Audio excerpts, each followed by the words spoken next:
Political Science lecture series on Near Peer. Today we're going to discuss the topic of nationalism. ये एक ऐसा मौजू है जो कि हमने पहले इब्तिदा में जब हम नेशन स्टेट का कौमी रियासत का तस्वुर कवर किया था उसके अंदर हमने डिस्कस किए थे नेशन के फीचर्स और वो किस किस तरीके से नेशनल आइडेंटिटी को कंस्ट्रक्ट किया जा सकता है. One of the associated notions with nation state is the idea about nationalism. It is the idea about it is something that we intuitively understand, we intuitively feel as well.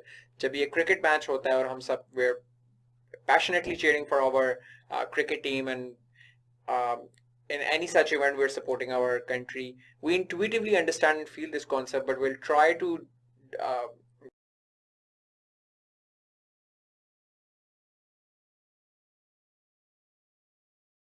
supporting our country. We intuitively understand and feel this concept, but we'll try to discuss this topic in along political lines, और उसको हम उसकी specific nuances को discuss करने की कोशिश करेंगे. So nationalism in terms of its definition is broadly an ideology that is premised upon individuals' loyalty and devotion to the nation state, which surpasses individual or group interest, and it surpasses individual identities as well. So in terms of nationalism, it is a collectivist feature. That is to say कि ये individual की ज़ाती मुफादात से बढ़ के अपनी कौम की मफाद को उसके ऊपर तरजीह देते हैं. Nationalism, there are multiple features. The first feature is generally that there is one government. So basically nationhood के concept के अंदर हमेशा ये चीज़ होती है कि every nation continue, especially since the dawn of the nation state, every nation has continued to hold one country.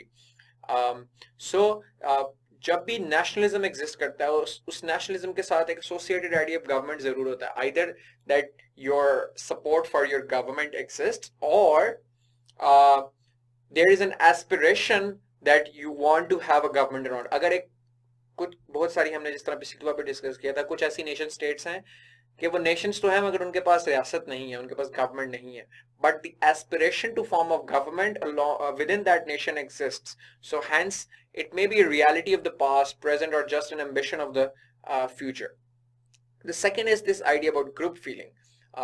एक sense of unity और कॉमनैलिटी जो है वो एग्जिस्ट करती है हमेशा नेशनलिज्म के कॉन्सेप्ट के अंदर. So it could be drive from, as we discussed earlier in the nation state, that nations could be constructed around culture, around religion, around a collective sense of history, around common aspirations. So things that bind people together. The thread should run across the social fabric of the society. The third is the important point of distinction. Distinction से मुराद ये है कि nationalism हमेशा divide करता है, not using the negative connotation, but generally वो exclusive होता है. So it divides societies into us versus them. ठीक है, तो जिस इंपॉर्टेंट फैक्टर के अराउंड नेशनल आइडेंटिटी कंस्ट्रक्ट की जा रही है उसके कॉरेस्पॉन्डिंग जो नेशनलिज्म है वो उस नेशनल आइडेंटिटी के उस फैक्टर से बिलोंग ना करने वाले लोगों को हमेशा एक्सक्लूड करेगा. सो फॉर इंस्टेंस अगर किसी की नेशनल आइडेंटिटी किसी मुल्क की उसकी एथनिसिटी के गिर्द घूमती है तो उसका नेशनलिज्म वो उस शख्स को जो उस एथनिसिटी से बिलोंग नहीं करता उसको उसमें से नहीं समझेगा. So for instance Myanmar as a country जिसका national identity belongs on ethnicity और वो रोहिंग्यास को एथनिक बर्मीज नहीं मानते और उनको बंगाली माइग्रेंट्स मानते हैं, hence Myanmar and Burmese nationalism excludes Rohingya from that sense of group, from that community, and ostracizes them. So that's the distinction that nationalism always creates within peoples. The fourth is the defined territory. There's always a territory around which nations are concentrated. That's fairly a simple point. The fifth is a common interest. That nationalism is always driven by a certain collective sense of interest, which is you can also call national interest. That there are certain common interests that every country have. There are certain collective friends, collective enemies that they have. That is driven by their sense of experience of history as well. So for instance, Pakistan India के context में देखें तो Pakistani nationalism always necessarily entail that there is dislike for India because India poses an existential threat to Pakistan. Hence, there's this common consensus about national interest in that regard, using the traditional understanding of the concept, not necessarily saying that uh, uh, everything anti-India or everything that is defined through nationalistic lens is correct. I'm just pointing out that how things are happen to be in the reality. There are various tools and symbols which are used in order to propagate nationalism. Nationalism manifest किस तरीके से करता है ना, nationalism को परपिट्रेट कैसे किया जाता है, उसकी मैनिफेस्टेशन किस तरीके से होती है, तो उसके लिए मुख्तलिफ सिंबल्स और मुख्तलिफ टूल्स हैं जो इस्तेमाल होते हैं. One of them is the flag. तो नेशनल फ्लैग जो है आपका, वो आपकी एक नेशनल आइडेंटिटी को रिप्रेजेंट करता है. सो पाकिस्तान का जो चांद सितारा यूज किया जाता है उसके अंदर वो एक इस्लामिक एलिमेंट को रिप्रेजेंट करता है, वो उसके, क्योंकि this is a symbol of Islam as well, hence it's common in many flags in many countries like Turkey, और white represents the minorities of the country. So आपके जो नेशनल आइडेंटिटी है उसी की रिफ्लेक्शन एक किस्म की आपकी फ्लैग के अंदर मैनिफेस्ट होती है. The second important instrument for propagation of nationalism is schools. Schools हमारी नेशनल आइडेंटिटी को शेप करते हैं, बिकॉज उसमें आपको आपकी तारीख बताई जाती है, आपके लीडर्स बताए जाते हैं, आपको सिखाया जाता है, कंडीशन किया जाता है एक certain version of what you should think about yourself, what you should think about your nation, what you should think about other nations, what you should think about the world. So hence schools are important agents of propagating nationalistic narrative. Here propaganda is not used in negative connotation. It generally means conveying a specific kind of information. The third is mass media, of course. Newspaper के जरिए, आप किताबों के जरिए, इन सब के जरिए patriotism, nationalistic narratives वगैरह परपिट्रेट किया जा सकता है. खास तौर पे जो स्टेट ओन मीडिया है, स्टेट ओन मीडिया खास तौर पे नेशनलिस्टिक नैरेटिव्स को परपिट्रेट करने के लिए बहुत इंस्ट्रूमेंटल साबित होता है. The fourth is material culture. Material culture से मुराद आपकी वो तमाम culture के aspects हैं जो which are tangible, which you can see, which you can touch, which you can feel. These include buildings, roads, universities, your square, public squares. तो इनके आप नाम अपने nationalistic heroes के नाम पे रखते हैं. So you would never name your important places in the country जो कि आप कन्वेंशनली आपके मुल्क में अच्छे नहीं समझे जाते हैं, आपके नेशनलिस्टिक नैरेटिव के साथ अलाइन नहीं करते हैं. अमूमी तौर पे जो नेशनल हीरोज हैं, जो your version, whatever your version of history tells you are the heroes, उनके नाम पर आप रखते हैं और वो आपके नेशनल सेंटिमेंट को जो है वो कंटिन्यू करते हैं. Fifth important thing is the existence of national holidays. So जो आपके हिस्ट्री के इंपॉर्टेंट इवेंट्स हैं उनको नेशनल हॉलीडेज और उनके ऊपर जो सेलिब्रेशंस या कमेमोरेशंस की जाती हैं ताकि आपकी वो नेशनल आइडेंटिटी स्ट्रेंथन रहे, आप उसे रीलिव कर सकें और आप you can continue to believe in that nationalistic ideal. So this is also an important tool which is used in order to perpetrate a nationalistic narrative. Now there are two theories on nationalism from an academic point of view. There's one theory which is perennial theory and the second theory which is modernist theory. The perennial, by very nature of the word perennial, means that nations are very old. ये theory believe करती है कि जो Nations हैं वो natural हैं, वो organic हैं और they are very old and they are basically ethno cultural groups जो कि historically through millenniums and for centuries ये इवॉल्व होके आई हैं और वो आपकी इवेंचुअली हैव कॉन्स्टिट्यूटेड नेशंस. और वो हम आप नेशंस के लिए कोई टाइम स्ट्रेच नहीं कर सकते, ये शुरू से एक बड़ा लंबा हिस्टोरिकल एवोल्यूशन प्रोसेस है. और जो मॉडर्न नेशन स्टेट्स क्रिएट हो रही हैं ये उन्हीं हिस्टोरिकली जो हम नेशंस एग्जिस्ट करती हैं उनकी मैनिफेस्टेशन है, उनकी रिफ्लेक्शन है. तो according to this theory nations are very old और जो मॉडर्न नेशन स्टेट्स हैं वो सिर्फ अपनी उसी ओल्ड ओरिजिनल जो उनकी रूट्स हैं उसको मैनिफेस्ट करती हैं, उसको रिफ्लेक्ट करती हैं. तो ये कॉन्सेप्ट है. So for instance as an example, Hungarian empire के अंदर आपकी मल्टीपल नेशंस एग्जिस्ट करती थी विच वाज अननेचुरल.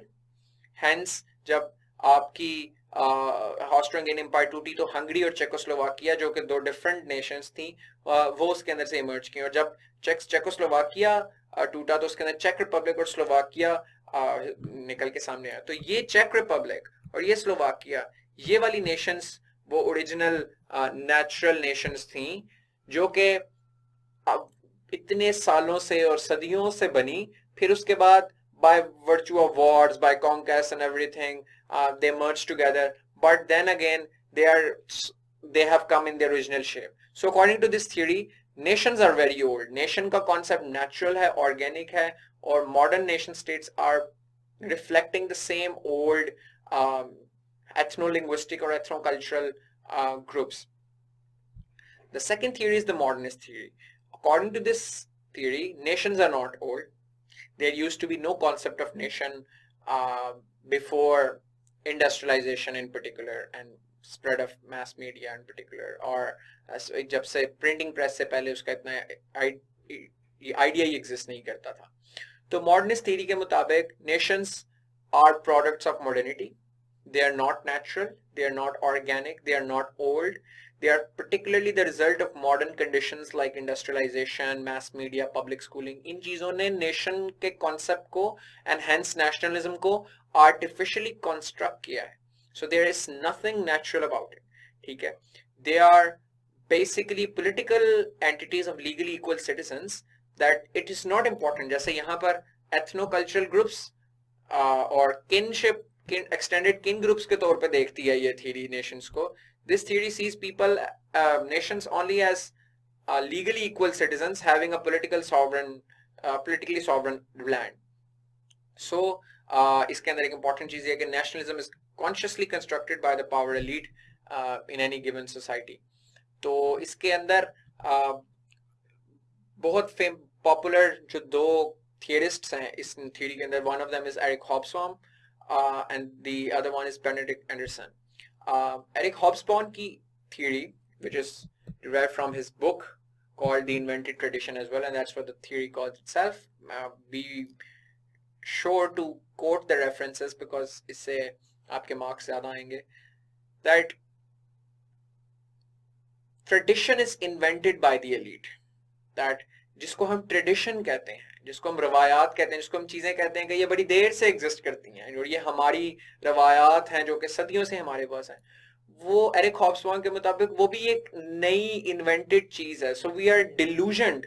हमें एक इल्यूजन दिया जाता है कि हमारी वैल्यूज बहुत पुरानी है, जबकि वो बहुत पुरानी नहीं, वो हमारी एलीट्स ने क्रिएट की अंटिल वेरी रिसेंटली, और उसको इस तरीके से प्रेजेंट किया गया, हमें इस तरह कंडीशन किया गया कि हमें वो डिल्यूजन दिया गया कि वो बहुत पुरानी है. ठीक है? सो ट्रेडिशंस आर इन्वेंटेड और आप उसकी वजह से आप समझते हो कि आपकी वैल्यूज बहुत पुरानी है. So for instance there are some popular myths and popular conceptions about certain features of certain nations जो कि also invented traditions which objectively have no place in history. So for instance, martial arts of Japan, everyone even in Japan और दूसरे areas में भी दुनिया के लोग भी ये समझते हैं कि मार्शल आर्ट जापानीज कल्चर में हमेशा से एग्जिस्ट करता है और वो उनका एक बड़ा डिफाइनिंग फीचर है, जबकि ऑब्जेक्टिव हिस्ट्री बताती है कि that is not necessarily true. Same goes with the Highland myth of Scotland, एक noble savages की उनकी image Scottish identity को shape करती है about these people who were very adventurous but at the same time very cultured as well. The third is this Eurocentric depiction of Jesus Christ. मतलब Jesus was belonged to Nazareth in the Middle East. He should look Middle Eastern, but all the statues of Jesus are very white, which makes him look like a European person. It's because Europe ने सबसे पहले Christianity को embrace किया था, तो उसी image के अंदर उनके statues वगैरह को भी carve करना शुरू किया गया. So this is the idea that in order to create a particular narrative, basically जो आपकी elites हैं वो ट्रेडिशंस को इन्वेंट करती हैं और उनको लोगों को एक डिल्यूजन देती हैं कि ये हमारे साथ हमेशा से एग्जिस्ट करता है, through schooling, through newspaper, through mass media, इन सब के जरिए, जो कि असल में उस तरह एग्जिस्ट नहीं करता है. इसी तरह बेनेडिक्ट एंडरसन की किताब इमेजिन कम्युनिटीज के उसने अंदर लिखा है कि नेशंस आर इमेजिन, यानी कि हमारे जहन में सबकॉन्शियसली हम अपनी कौम को इमेजिन करते हैं और नेशंस ऑब्जेक्टिवली एग्जिस्ट नहीं उस तरीके से हमें नजर आ रही होती. Because it is imagined because we never meet every person from our nation. हम हर एक पाकिस्तानी से नहीं मिले, हमारे पर्सनल इंटरेक्शन नहीं है, लेकिन हमारे ज़हन में एक इमेजिन्ड कम्युनिटी एग्जिस्ट करती है पाकिस्तानीज़ की, जिसको हम अपने ज़हन में इंट्यूटिवली समझते हैं कि कैसी एग्जिस्ट करती है. सो जो